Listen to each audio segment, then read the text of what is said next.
మనందరికీ కూడా శ్రీ సభ ఏమని బోధిస్తానంటే, ఏమని చెప్తుందంటే, నీ శోధనలపై నువ్వు ధ్యానం చెయ్యి.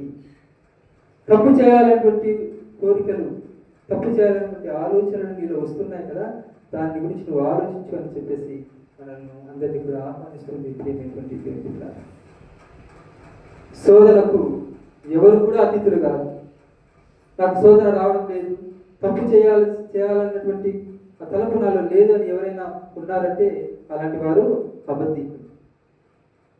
ఏ వయసు వారికి ఆ వయసులో కలగాల్సినటువంటి శోధనలు కలుగుతూనే ఉంటాయి. సైతాన్ ఆ విధంగా మనుషులను ప్రేరేపిస్తారు.